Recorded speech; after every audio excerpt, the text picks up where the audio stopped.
Hello and welcome to Cheshire Audio. Now, today we're going to be looking at the Rega Planar 2, but more specifically, a new competitor for the Rega Planar 2. Competitors for the P2 have sort of come and gone over the years. There's been things like the Sansui 222, the Revolver Rebel. Obviously, more recently, Project have had various attempts at trying to sort of match the Planar 2, sort of almost copying the design of it, but then adding little frills on to make it more desirable. But from a purist point of view, if anything, has sort of made it less desirable. So interestingly, we've got a new competitor which we've sort of brought in for demonstration now, and it's just a different take on the same, a similar sort of formula really. A few more features, a few more little things you can do with it, and surprisingly enough, the new competitor has come from Dual, and then Dual have been around for years and years. We all have probably either own Duals or know of Dual. Dual as of now isn't really the same Dual as of then.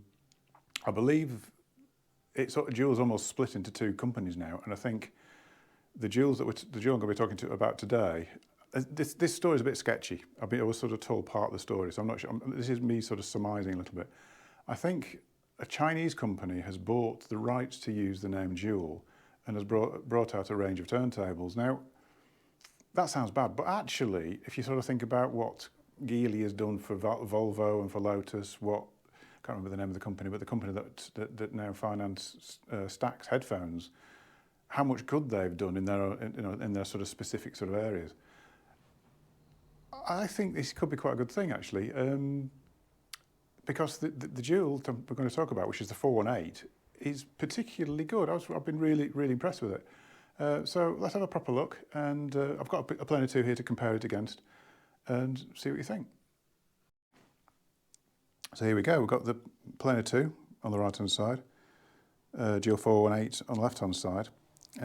First thing you'll notice is it's not a sort of cut down bare basic sort of specialist deck like the Rega is. It has got a few features on there. It is totally manual, it is belt drive, so we're not sort of getting crazy with it. The tone arm actually does bear lots of similarities to the sort of earlier Duals. You'll notice we've got a detachable head shell. Now that's generally a bad thing, because more connections, more places for things not to be rigid isn't a good thing with a tone arm. We don't really want that. But in the case of the Dual, I think it's an interesting compromise, and the reason they've done it is, if you look closely, we've got 33, 45, 78. Now for 78, you're going to have a different cartridge. You don't want to have to reset the thing every time you want to listen to a 78. So why not have another head shell with a 78 cartridge on it? So from that point of view, if you want to do that with a Rega, you have to buy the Rega 78 turntable, so you need to have two turntables. So from that point of view, that's quite interesting. I can't think of any other turntables out there at the moment that have got a 78 on, particularly that are of a decent quality. We haven't got the glass platter like the P2, so the trademark glass platter of the P2, we haven't got anything like that. It's much more like a lot of the sort of Japanese, things like JVCs and Sonys or whatever. There's sort of quite a lightweight platter that rings quite badly, but it's actually still ringing.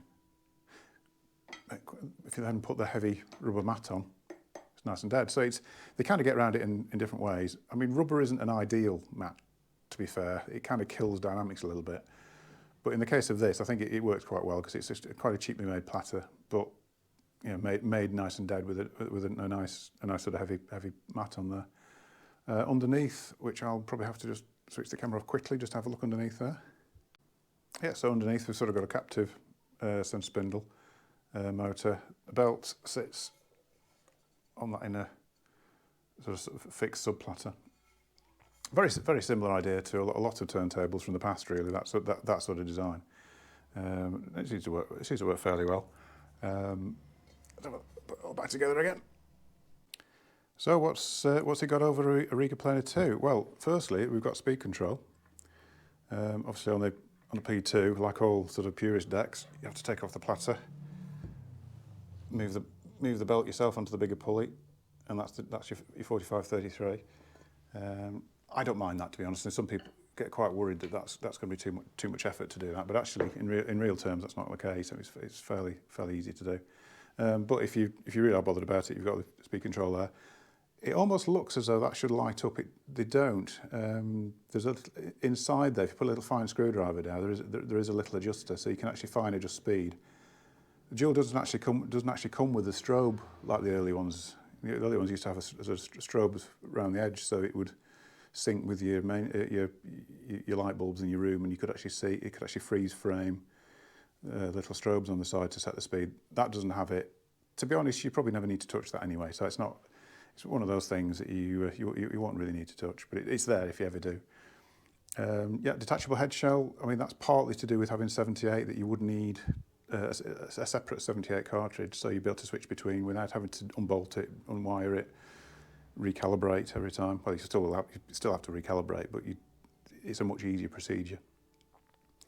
Both come with lids, sprung lid on the Dual.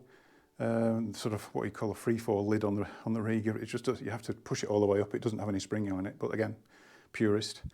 Yeah, that's it really. Both, like I say, both manual, both belt drive. Both use little. Let's get one from over here.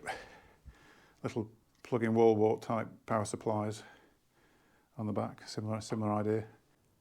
So sound quality. I was really impressed with it. It is very good. It's very sort of enjoyable to listen to. It's got a good sort of energy to the sound and quite good clarity and definition and everything. It does what you'd expect, really.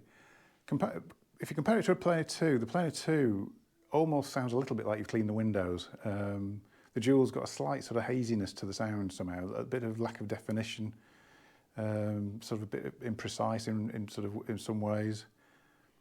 Quite two-dimensional if you compare it to a Planar 2, but then again, the Planar 2 has always been very good in that respect. Very sort of, it gives you a lot of insight into musical performance and, you know, positioning within a soundstage and all that sort of thing. And that's because of how purist it is, how every item of it is designed to be as low resonance as possible. You've got your big heavy platter to be a big flywheel. You know, the Dual is quite, if you tap it, it's got a bit of a sort of a honk to it, sort of mid-bandy sort of honk. So that's going to be picked up and transmitted through the stylus. It's kind of standard, really. I think this is more normal, whereas the Rega is unusual that there's so much attention to detail with it, really. But then you do have the advantage of your speed change, your head shell, you know, everything else, really. Okay, so there's losses through the tone arm because the Rega arms are brilliant and nothing touches them, but there's losses because of the rubber mat. But the overall package sounds really, really good, and I don't think you'd ever regret buying one unless you actually listen to a Rega Planar 2. But then again, some people just don't want to buy a Rega Planar 2, or there's various reasons why people do things. Some people hate felt mats. So yeah, and from that point of view, thoroughly recommended. I was really impressed with it when I heard this, and I didn't expect it to be quite as good as it is. When you look at the sort of, like I say, some of the compromises they've made to sort of user friendliness and all this sort of thing, usually that's a bit of a sign that things aren't going to be absolutely brilliant, but they've kind of pulled it off. So yeah, really impressed. So Dual 418, yeah, it's really like it. Good to have something different to sell up against a P2 as well, really, because up until now, and obviously I'm a project dealer and I do all sorts of other things, but it's always been, well, the P2 is the best one. That's it, full stop. I suppose the one thing you don't get lifetime warranty, you don't get this sort of knowledge that probably in 30 years' time, you'll still be able to buy spares for it and all that sort of thing that Rega are sort of renowned for, but it's a great alternative, really. It depends what you're thinking. If you're going to be buying a record player for a few years to get back into it and then moving on, then yeah, I think the Duals are really good. And it's good to have the name back, to be fair. It is good to have the name back because I have been doing Dual for a few years now, and the range that was available wasn't really that brilliant. I just did one of the automatic models just for that one occasion when people come in and they've had an old Sony or whatever and they want a fully automatic. Because Dual did do one that did seem to be quite well engineered. Never sold one. So anyway, but this looks really good. I think this should do really well. So let's see how it goes. Anyway, let's see how it goes. I always like to try new things and give things a chance. So yeah, hope you like this. Hope you like the fact that I've now got wireless microphones, which might make things a bit clearer, hopefully. Don't forget to subscribe and give us a like, and I'll see you in a future video. Thank you very much.